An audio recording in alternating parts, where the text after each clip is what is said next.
Hi hello friends, ಎಲ್ಲರಿಗೂ ನಮಸ್ಕಾರ. ನನ್ನ ಸಿಹಿ ರುಚಿ ಚಾನಲ್ಗೆ ಎಲ್ಲರಿಗೂ ಸ್ವಾಗತ ಸುಸ್ವಾಗತ. ಇವತ್ತು ನಾನು ಕುಸುಬಿ ಪಲ್ಯ ಮಾಡೋದನ್ನು ತೋರಿಸ್ತಾ ಇದ್ದೀನಿ ರೀ. ನಿಮಗೆ ಇಷ್ಟ ಆದರೆ ಲೈಕ್ ಶೇರ್ ಸಬ್ಸ್ಕ್ರೈಬ್ ಮಾಡಿರಿ, ಅಲ್ಲೇ ಬೆಲ್ ಬಟನ್ ಒತ್ತೋದನ್ನು ಮರಿಬೇಡ್ರಿ.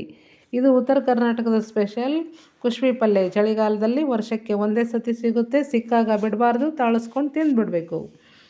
ಇಲ್ಲಿ 2 ಹಿಡಿಯಷ್ಟು ನಾನು ತೊಳ್ಕೊಂಡು ಇಟ್ಕೊಂಡೀನಿ ರೀ. ಇದಕ್ಕೆ ಬೇಕಾಗುವಂಥ ಸಾಮಗ್ರಿಗಳು ಇಲ್ಲಿ 7ರಿಂದ 8 ಮೆಣಸಿನ್ಕಾಯಿ ತೊಗೊಂಡೀನಿ ರೀ. ಹಸಿ ಮೆಣಸಿನ್ಕಾಯಿ ತೊಳೆದು ಇಟ್ಕೋಬೇಕು ರೀ. 1 ಚಮಚ ಅರಿಶಿನ ತೊಗೊಂಡೀನಿ ರೀ. 1 ಮೀಡಿಯಮ್ ಸೈಜ್ದು ಈರುಳ್ಳಿ ತೊಗೊಂಡೀನಿ ರೀ. ಒಗ್ಗರಣೆಗೆ ಕರಿಬೇವು, 10ರಿಂದ 11 ಹೆಸರು ಬೆಳ್ಳುಳ್ಳಿ, ರುಚಿಗೆ ತಕ್ಕಷ್ಟು ಉಪ್ಪು, 1 ಚಮಚ ಜೀರಿಗೆ, 4ರಿಂದ 5 ಚಮಚ ಹೆಸರುಬೇಳೆ ತೊಗೊಂಡೀನಿ ರೀ. ಇಲ್ಲಿ ತೊಗರಿಬೇಳೆನೂ ತೊಗೋಬೋದು ರೀ, ಆಪ್ಷನ್. ನಾನು ಹೆಲ್ತಿಗೆ ಹೆಸರುಬೇಳೆ ಚಲೋ ಅಂತೇಳಿ ಅಂತ ತೊಗೊಂಡ್ರಿ. ಒಗ್ಗರಣೆಗೆ ಎಣ್ಣೆ, ಬೆಳ್ಳುಳ್ಳಿ, ಹಸಿಮೆಣ್ಸಿಕಾಯಿ ಪೇಸ್ಟ್ ಮಾಡಿ ಇಟ್ಕೊಳ್ಳೋಣ ರೀ. ಇಲ್ಲಿ ಕಾಯಲಿಕ್ಕೆ ನೀರು ಇಟ್ಟೀನಿ ರೀ. ನಾನು ಕಿರಿಕ್ಸಲ್ಲಿ ಸೊಪ್ಪು ಕಡಲೆ ಪಲ್ಯ ಮಾಡಿದ್ನಲ್ಲ ರೀ, ಆ ರೀತಿ ನಾನು ಇಲ್ಲಿ ಮಾಡ್ಕೊಳ್ಳೋದಿಲ್ಲ ಈ ಪಲ್ಯವನ್ನು.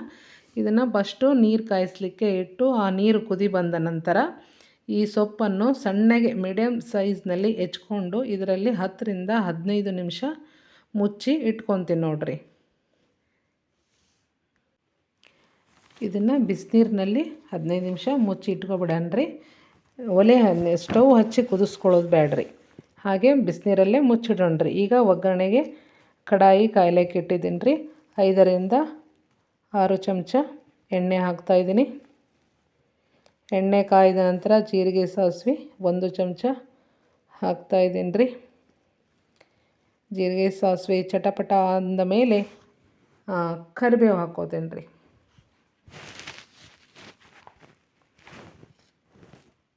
ಕುಸುಬಿ ಪಲ್ಯ ಭಾಳ ಹೆಲ್ತಿಗೆ ಚಲೋ ನೋಡ್ರಿ. ಈ ರೀತಿ ಮಾಡೋದ್ರಿಂದ ಭಾಳ ರುಚಿಯಾಗತ್ತೆ ರೀ. ಹಸಿಮೆಣ್ಸಿಕಾಯಿ ಬೆಳ್ಳುಳ್ಳಿ ಇಲ್ಲಿ ನಾನು ಕಲ್ಲಿನಲ್ಲಿ ತೀರಾ ಸಣ್ಣ ಎಲ್ಲ ಈ ರೀತಿ ಜಜ್ಕೊಂಡು ಹಾಕ್ಕೋತೀನಿ ನೋಡ್ರಿ. 1 ಮೀಡಿಯಮ್ ಸೈಜ್ದು ಈರುಳ್ಳಿ ಹಾಕ್ಕೋತೀನಿ ರೀ. ಅದನ್ನು ಚೆಂದಾಗ ಈ ಎಣ್ಣೆ ಒಳಗೆ ಹುರ್ಕೋರಿ. 1-2 ಸೆಕೆಂಡ್ ಮುಚ್ಚಿಡ್ರಿ. ಈ ರೀತಿ ಅದು ಸ್ವಲ್ಪ ಎಣ್ಣೆಯಲ್ಲಿ ಫ್ರೈ ಆಗಬೇಕು ರೀ. ಆಮೇಲೆ ಅರಿಶಿನ ಹಾಕ್ಕೋತೀನಿ ರೀ.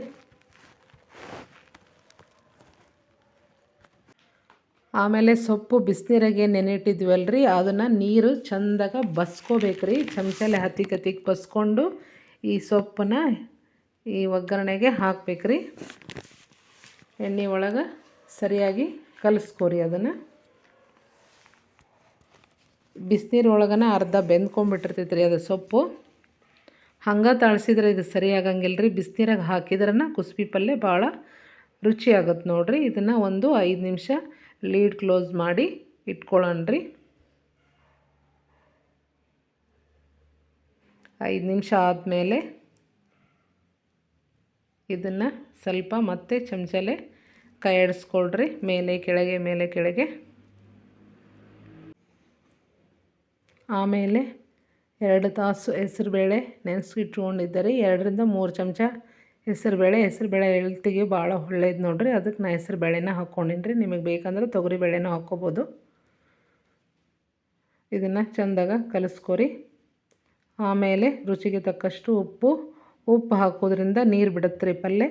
ಅದರೊಳಗೆ ಬೇಯಿಸ್ಕೊರಿ. ಮೇಲೆ ನೀರು ಹಾಕುವಂಥ ಅವಶ್ಯಕತೆ ಇರೋದಿಲ್ಲ, ಯಾಕಂದ್ರೆ ಸೊಪ್ಪನ್ನ ನಾನು ನೀರಿನಲ್ಲಿ 15 ನಿಮಿಷ ನೆನೆಸಿ ಇಟ್ಟಿರ್ತೀನಲ್ಲ ರೀ, ಅದಕ್ಕೆ ಅದು ಚೆಂದಾಗ ಬೈಕೊಂಡಿರ್ತೈತೆ ರೀ. ಈಗ ಉಪ್ಪಿನಾಗ ಒಂದಿಷ್ಟು ಬೈಕೊಂಡ್ರೆ ಪಲ್ಯ ರೆಡಿ ಆಗುತ್ತೆ ನೋಡಿರಿ. ಕಿರಿಕ್ಸಾಲಿ ಸೊಪ್ಪು ತಾಳಿಸ್ತೀವಲ್ಲ ರೀ, ಆ ರೀತಿ ತಾಳಿಸೋದ್ರಿಂದ ಇದು ಪಲ್ಯ ರುಚಿ ಆಗೋದಿಲ್ಲ. ಈಗ 5 ನಿಮಿಷ ಲೀಡ್ ಕ್ಲೋಸ್ ಮಾಡಿ ಇಟ್ಕೊಂಡು ಅದನ್ನು ಚೆಂದಾಗ ಬೇಯಿಸ್ಕೊಳೋಣ್ರಿ. ನೋಡಿರಿ ನೀರು ಹೆಂಗೆ ಬಿಟ್ಟಿರ್ತೈತಿ. ಇದು ನೀರು ಹೋಗೋ ಮಟ್ಟ ಸ್ವಲ್ಪ ಕೈ ಆಡಿಸ್ಕೊಂಡು ಕುಸುಬಿ ಪಲ್ಯ ರೆಡಿಯಾಗೈತೆ ನೋಡಿರಿ.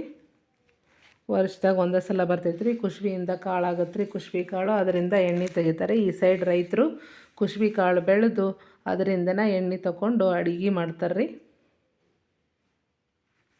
ಬಿಸಿ ಬಿಸಿ ಕುಸುಬಿ ಪಲ್ಯನ ರೆಡಿಯಾಗಿದೆ ನೋಡಿ.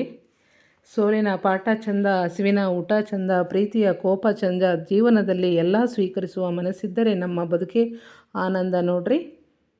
ಈ ಮಾತನ್ನು ಹೇಳುತ್ತಾ ಈ ನನ್ನ ಕುಸುಬಿ ಪಲ್ಯದ ರೆಸಿಪಿಯನ್ನು ಮುಗಿಸ್ತಾ ಇದ್ದೀನಿ. ಎಲ್ಲರಿಗೂ ಒಳ್ಳೆಯದಾಗಲಿ. ನಮಸ್ಕಾರ ಸ್ನೇಹಿತರೆ.